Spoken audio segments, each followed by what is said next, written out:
Hi, this is Neeta Kapoor and welcome to the new episode of the series Homeopathy Around the World. In this series, we go around the world and talk to homeopaths from different countries.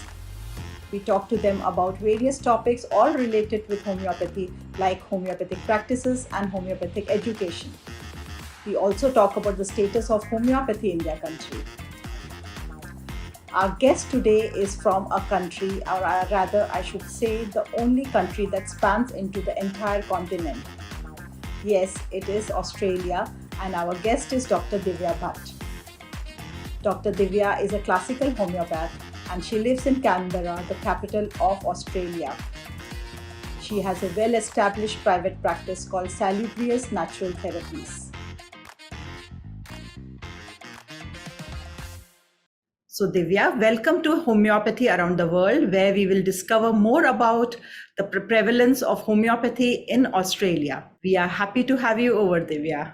Thank you so much, Neeta. It's my pleasure being here. I am, and so I'm sure our viewers will also be very excited to hear more about homeopathy in Australia. So let's go for it. The first thing we would like to know, Divya, is that you had a lot of experience earlier in India as well as in Australia, but you have initially studied in India.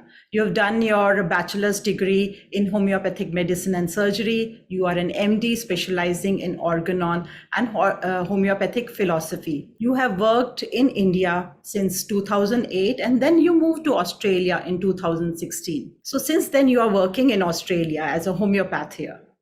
So you have experienced the work culture and the work practices both in India as well as in Australia. But to start with, how easy or how challenging was it for you to set up a practice in Australia? That's a very interesting question because it kind of summarizes my journey from India to Australia. So, India is a place where it is all run by the government and it's basically a medical education there.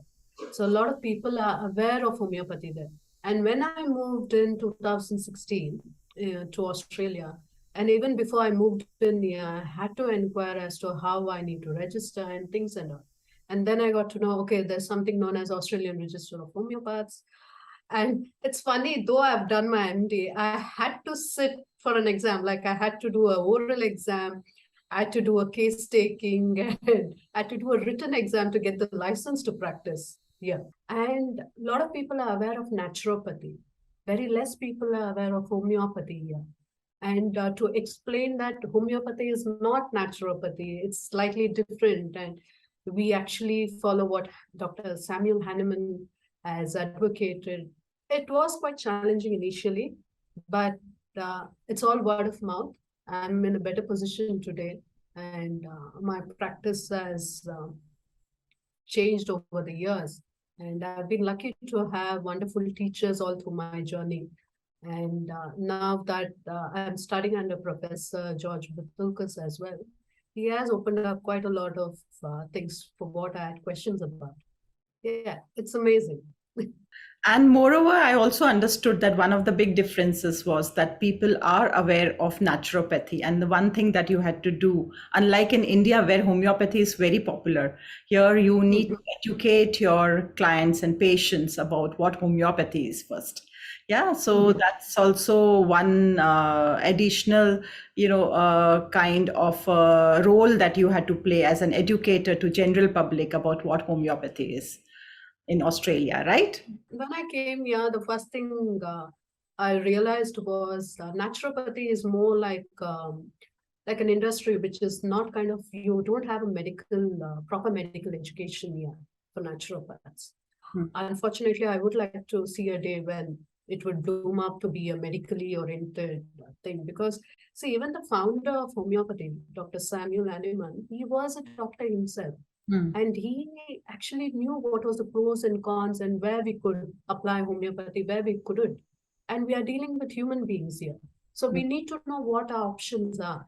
And that was quite challenging because vast amount of my practice here in Canberra is setting right things which are not which are being cases which are being not treated properly. So practicing classical homeopathy has become an importance now. And also knowing where we stand as therapists here, we need to have that medical educations. And having that training from India actually helped me to establish my practice here, which is in a way it's a blessing. And here I can answer to queries which come from different fraternities, and I am able to know, okay, this is what I'm doing with my client, and I'm quite sure about, okay, this is where I can head to. And I know cases which I need to take up, and I know cases which I shouldn't be taking in. Very nicely put, Divya. And so we see that this trend of going towards alternative therapies is catching on worldwide, like through the world or globally. We are seeing there's a rise in choice of all going towards alternative therapies.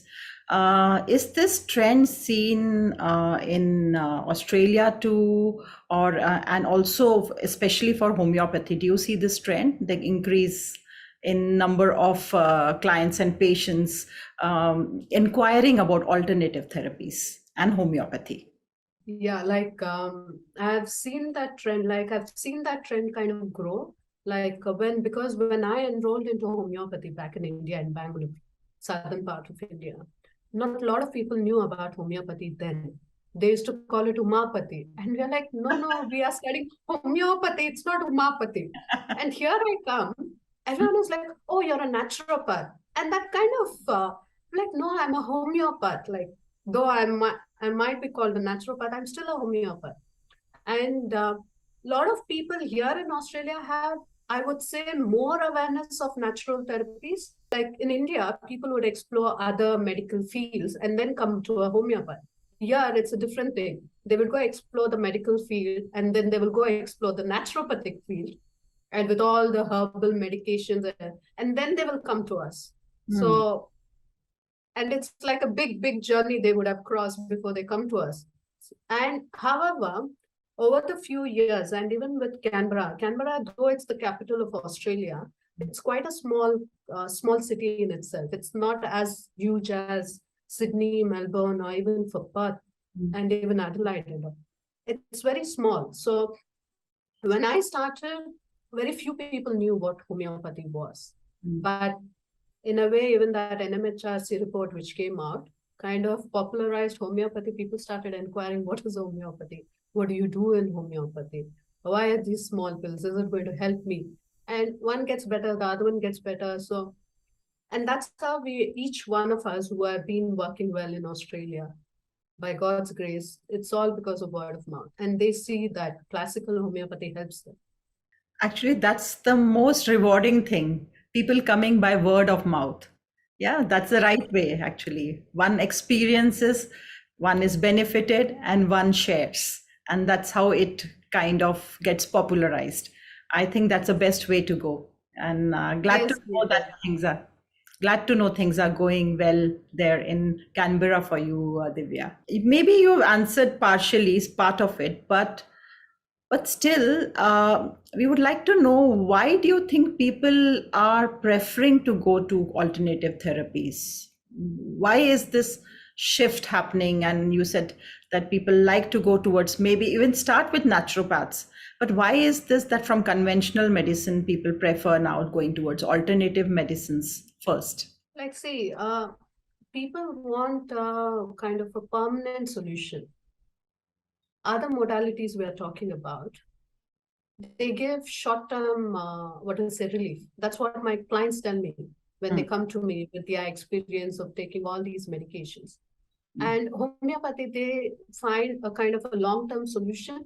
They're like, okay, for example, if a child has come with symptoms of allergic rhinitis, every time they have to depend on certain medications, which kind of only relieve the symptoms. But overall, they feel that they are not heading anywhere. And with homeopathy, they say, okay, they see a level of health improving in them. They see that the standard of living is better. They can go to other places without worrying to carry a big package of medications and, oh, I need to take this, I need to take that, and things like that. And it's more like internal feeling of wellness. I would say here, I would really specify here is Professor George Vithoulkas' definition of health, which, I mean, he's such a learned person, I tell you. I can't stop talking about him, sorry. But his definition of health is what homeopathy is.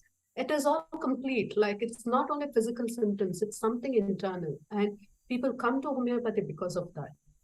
It's not about symptom relief. Yes, it is symptom relief, which is the basis of our practice, but it's more internal. They have a feeling of wellness inside.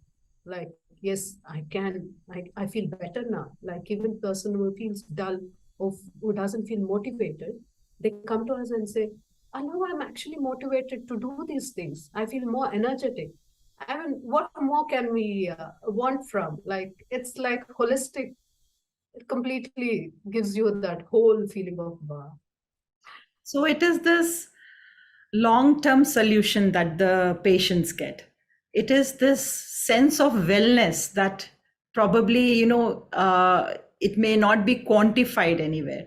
But when they come and express that something has changed and I am kind of doing so many things which I was being held back, and that sense of that wellness that you have, shared just now, that is what that it is very gratifying to hear when your patients come and tell you that this change or shift has happened. What health is coming of all this together is health.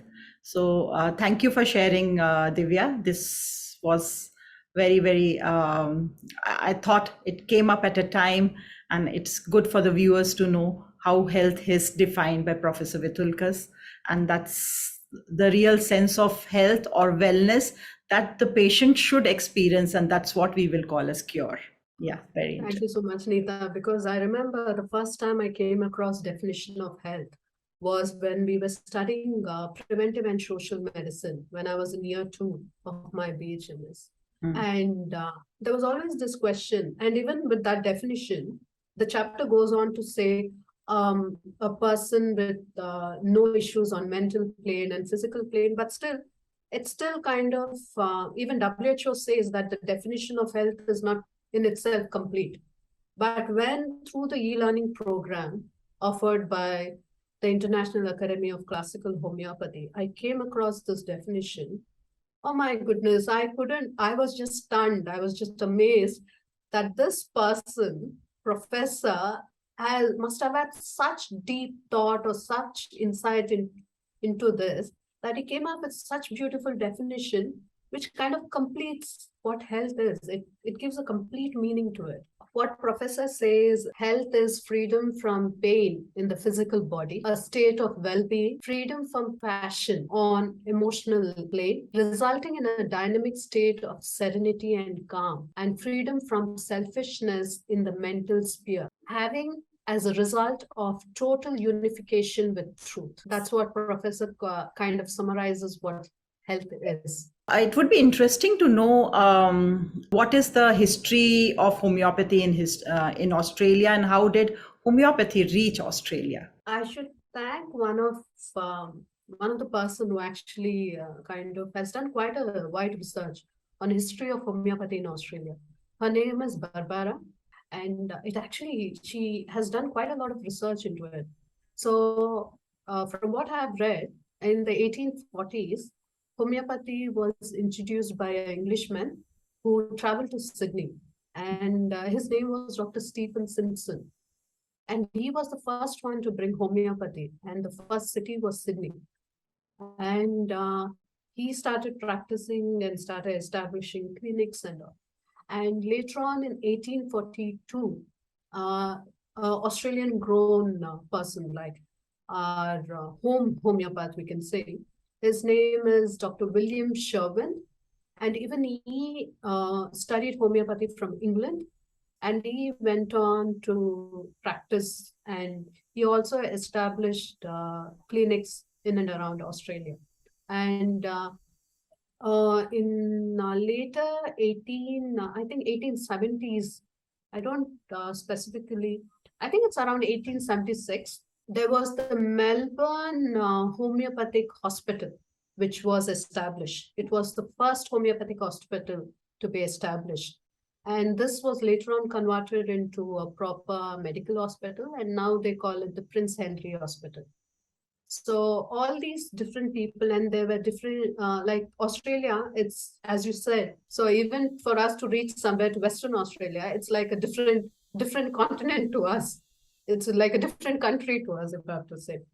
But however, the main big breakthrough in homeopathy happened in 1999, when the Federal Department of Australia and the Homeopathic Fraternity, they decided to open up a council, like a board, which will regulate what the Australian homeopathic industry is like and who is going to set the rules and regulations. They established the Australian Register of Homoeopaths.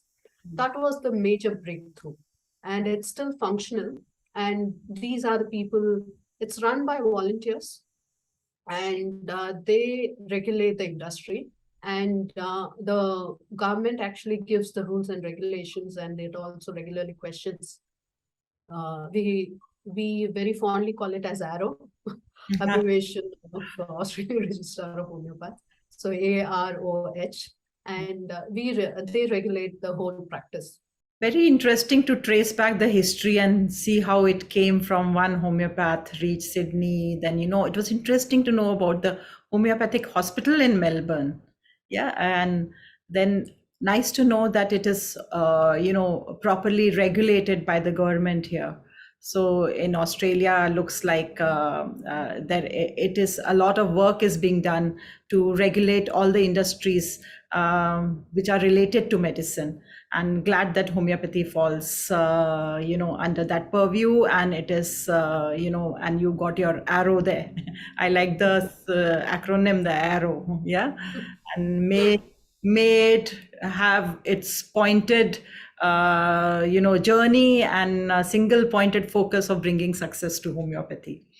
So, how many homeopaths are there in Australia? Do we have any numbers on that? When I joined AROH, because I volunteered on the AROH board for a couple of years, and I was one of the directors on their board. So from that, I can tell you that when I was there, there were roughly around 600, approximately 600 homeopaths all over Australia. This is only the homeopaths who practice exclusively homeopathy. On an average, we have an aging population because the average age of homeopaths here is around 50 to 60. So you have some numbers with you. That's interesting to know. It's always good to know where we stand, how many of us are there. Good work being done there in Australia. So you did talk about the Australian Registrar of Homeopaths, AROH, and you did give us into some information about how it began and how it was founded. But could you tell us what other, work it does? What is its role? If you can give us a little more details about that. Yes, Neeta, definitely. So AROH, one is we regulate the homeopathic practice here. Okay, and we see that the homeopaths are regularly kind of up to date with their professional development, and they are doing that necessary study and everything. Other than that, there's one more important role AROH has been doing is recognizing different education providers who provide homeopathic education. With that, in the year 2018, in 2018, that is when I joined AROH, we had just one homeopathic college back then. And then soon after that, we had online providers like International Academy of Classical Homeopathy, who was evaluated vigorously, and we said, okay, you fulfill the requirements of the Australian education standard, and yes, now we recognize you as a online education provider for homeopathy.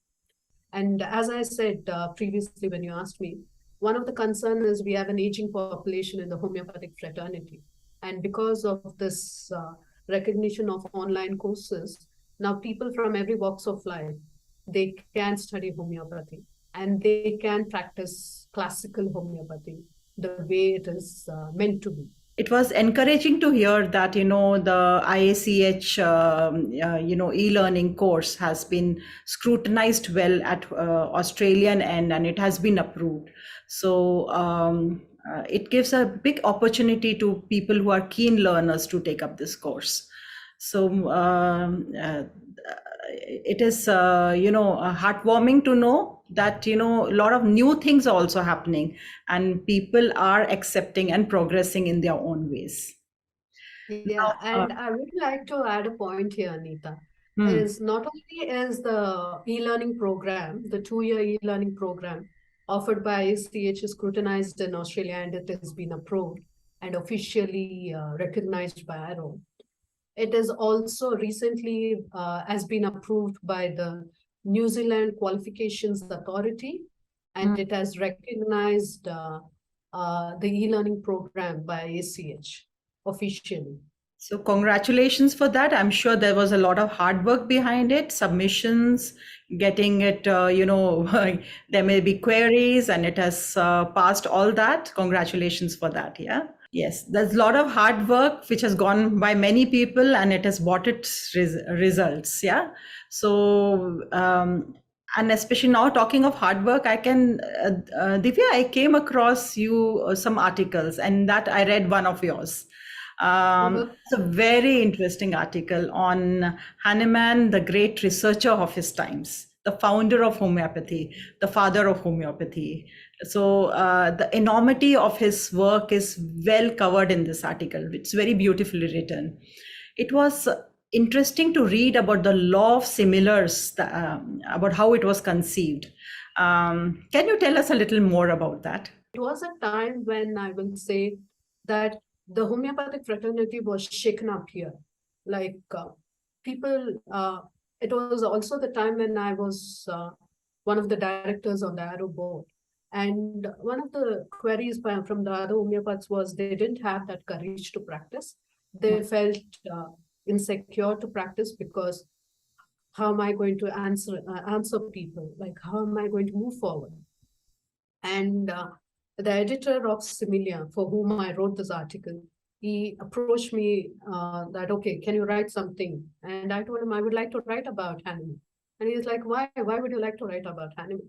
Because Hahnemann is a person, he discovered homeopathy in the 18th century when actually there were a lot of other cruel practices in medicine.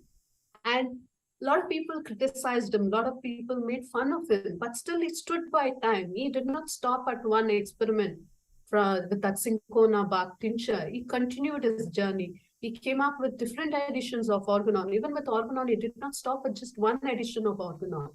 Even with that, he accepted his mistakes. And he also, like one of the editions, he has mentioned Dare to be Wise. That is so relevant even to this day, that being a homeopath is not easy, number one.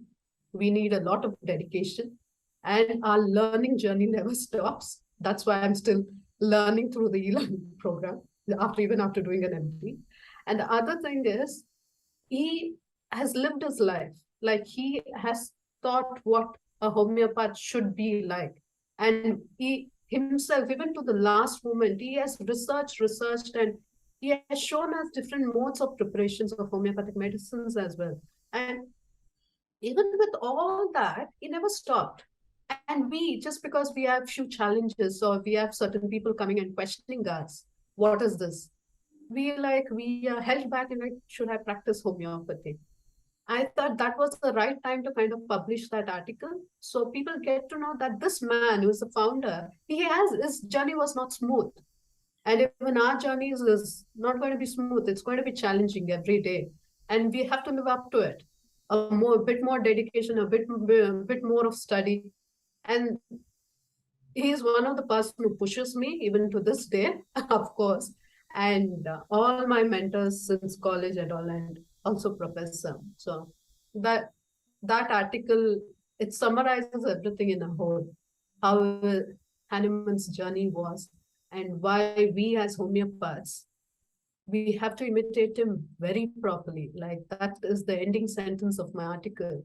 That was a very profound answer, Divya, and there was a lot of understanding about the behind the scenes for this article. Very inspiring to know how, at the time when the whole system required courage and bravery to continue their work, and you brought it out at that time. And most importantly, going back to the basics is so very important. We move on in a journey, but it's very important to know how it started, who started it. And there is no better teacher than Samuel Hahnemann, who has, in spite of his tough life, he had a very tough life, and but he was so progressive in his thoughts, and he never once doubted his work, and he continued improving upon it and improving upon it, and he has given so much to the homeopathic world.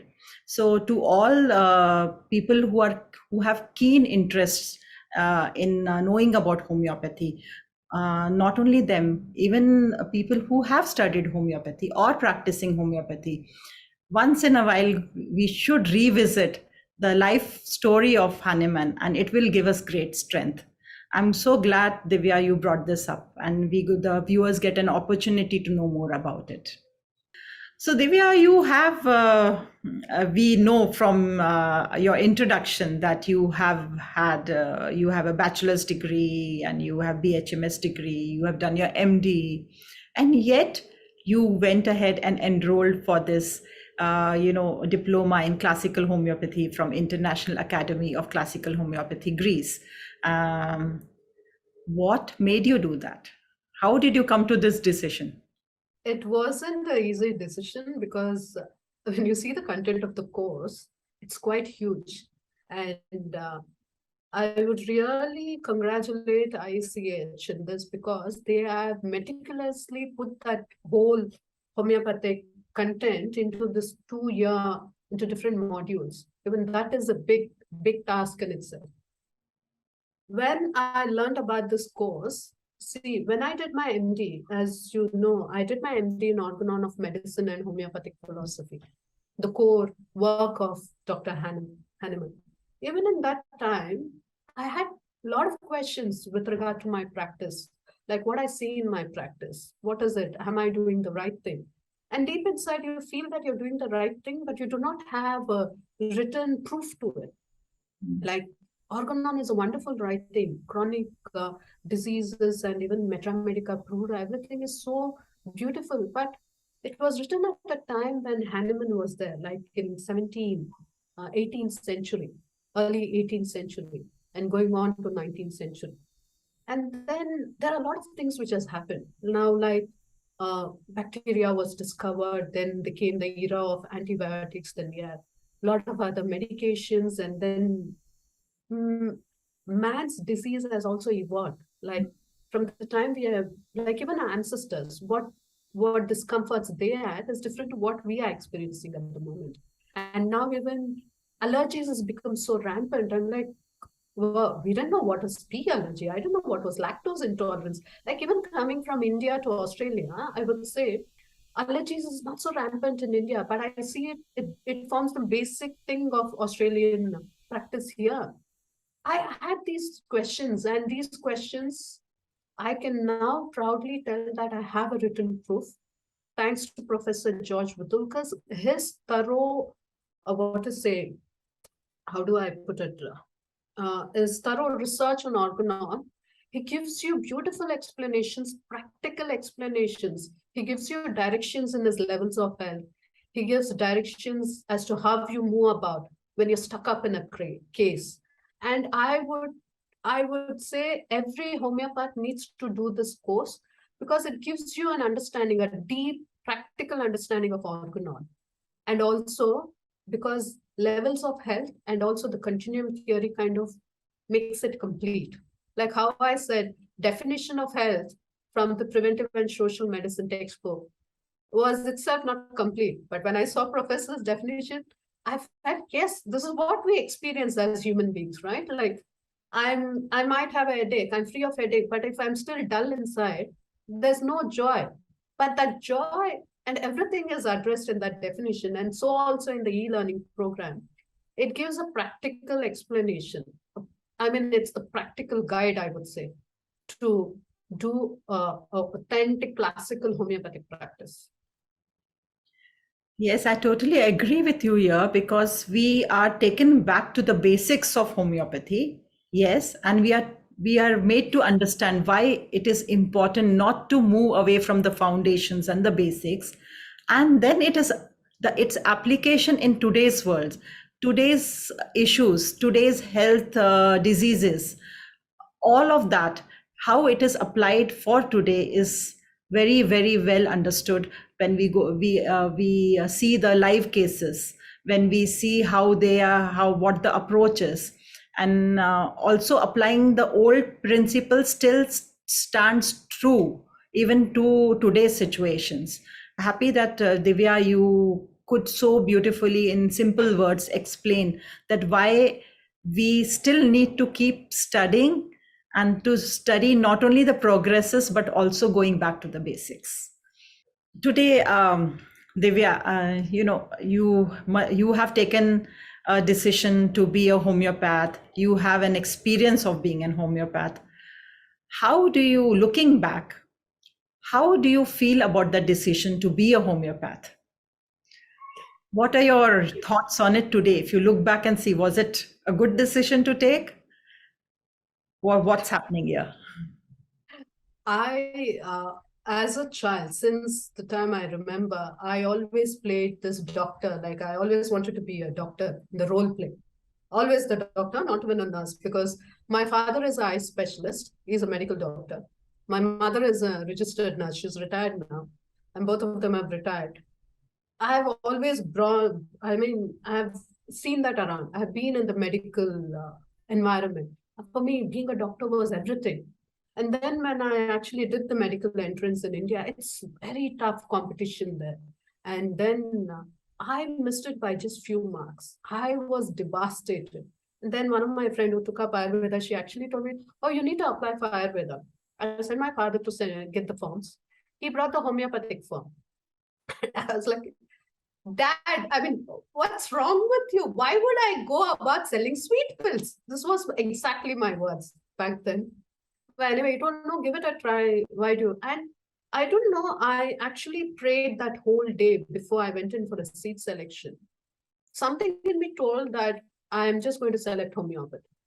I don't know why. Even to this day, now I know this journey has been beautiful, and I'm actually thankful to God for everyone who actually made and who helped me what I am today, right from my teachers like Dr. Guru Prasad and Dr. Sneha, and there's a lot of, she was my guide, and Dr. Page, she was my dean, and a lot of other people like even Dr. Usha. I mean, there's a lot of teachers, and my mentor, Dr. Zaid Panchi, and now Professor George Vithoulkas, every one of them have contributed to that journey. I was very doubtful about this journey, but within 1 year of my study in homeopathy and the results I saw around me, I've never turned back after that. And it has been a very emotional journey. Like I even get tears when I talk about it, because as a mother of two kids now, I have always used homeopathy for my kids. And as a mother, we become more emotional about our kids. Should we try this? Should we try this? But deep inside, I've always thought, no, this is what I do for my family. I will do what I do for my family, and I will do the same thing for my clients. So what I practice for myself, it's for everything, and I believe in it completely. And I'm very fortunate to have had this wonderful opportunity that God chose me in this direction. And now my parents turn back and they say, "Oh, Divya, what do we take for this?" They don't depend on cross or anything, but they've seen the results. And I'm happy that in a way I made them proud, and they must also be happy with this, where I stand here today. What a nice place to be in, Divya. What a beautiful sharing. And I'm sure your parents will be proud parents of Divya, the homeopath.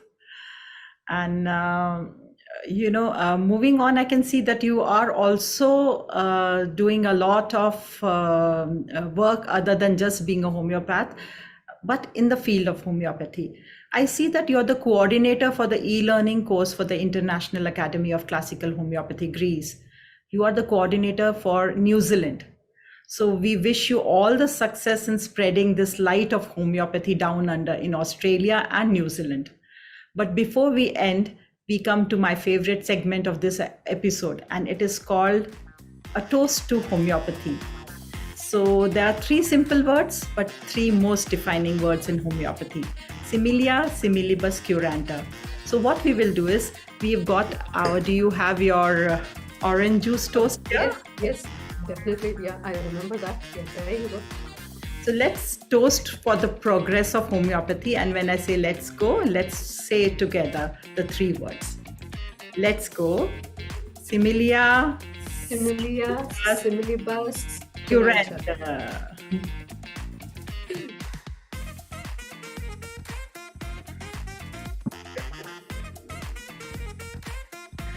So thank you so much, Divya. Thank you for joining us today on this episode of Homeopathy Around the World. And with this, we come to end of this episode, but we will meet you in the next one soon. Thanks once again. Thank you so much, Neeta, for this wonderful opportunity. You have really gone out of your way to adjust everything with the time and everything, and all that preparation which you have done. I'm really humbled, and thank you so much for having me today. Hello viewers. Divya and I would now like to hear from you. We would love to hear the answer to this question. Homeopathy is a system of medicine based on which natural law? Can you give us an example from your day-to-day life where you observe this principle? Please put your answers in the comments below. With this, we come to the end of this episode, and we will be seeing you in the next episode of Homeopathy Around the World with an exciting guest, with an exciting conversation in an exciting country. This is me, Neeta Kapoor, signing off. See you next time. Thank you for watching.